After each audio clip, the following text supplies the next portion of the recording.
Somebody once told me, you're not gonna last in this work if you cry over every person you lose. And I said, what if these women were your daughter? Would you talk about them like that? Hi, my name is Maimah Karmo. I am the president and founder of the Tigerlily Foundation. I'm a 15-year breast cancer survivor, thriver, warrior, unicorn, and light bringer. It's so easy to get up in the morning and think about things to do and the endless list of tasks, but we have to learn to make our lives sacred.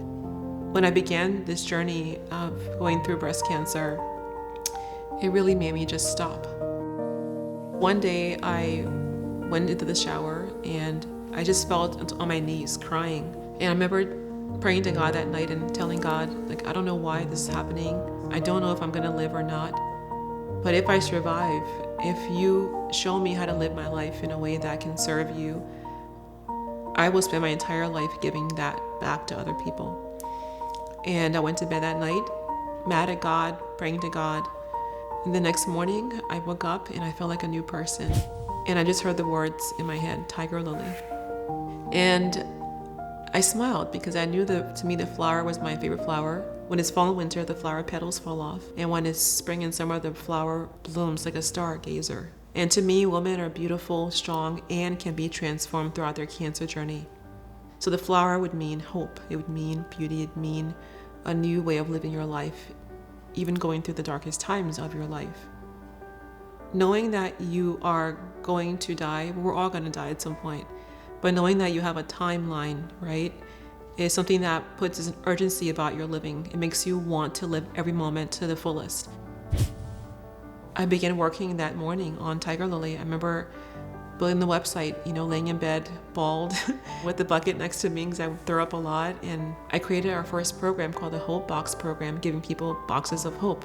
And that's how Tigerlily really began. It was just one act at a time. And there were so many odds stacked against me. People would tell me literally all the time, you're not going to be successful. And I kept going forward. I never imagined that it would be what it is today. We're one of the top national breast cancer organizations. I feel like the world wants to look at only things that are quote unquote happy or positive or good or inspirational. What inspires me is somebody who is looking at something really, really hard. They will not take that thing laying down. For much of the initial years, the person that was really being saved was me. And helping all those women helped to heal me. It put my life under a magnifying glass in a way I wasn't prepared for. I used to be the kind of person that got up in the morning and just rushed out of bed and, I got on my computer and just got to work. And now I get up in the morning and there's nothing more beautiful to me in the morning than when my eyes open up and I take that breath, that conscious breath, knowing that I'm still here. When I take the time in the morning to pour into myself, I know that I give myself all that I need to be able to have the fortitude because I never know what's going to meet me that day when I get to my computer. I never know who's going to need support or who's going to have disease progression. I think we oftentimes in life think that we'll have the next moment. One of the hardest things I've experienced is losing my soul twin cat. I remember when she was in treatment, she wanted to go out one night, but she was too tired to dance. So she had her IV in her arm. There was music around us pumping. People were laughing, dancing, having drinks. Life was throbbing around us.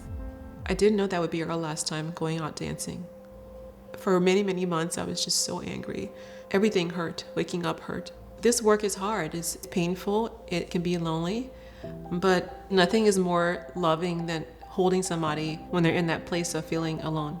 And people show you a lot. They become vulnerable more and more as they realize their mortality. The person that one becomes when you're looking at a timeline is pretty incredible. And so each person I meet, I fall in love with these women. They become people that are part of my life journey. I've never seen as much beauty in the world as I've seen with my friends who are living with metastatic breast cancer.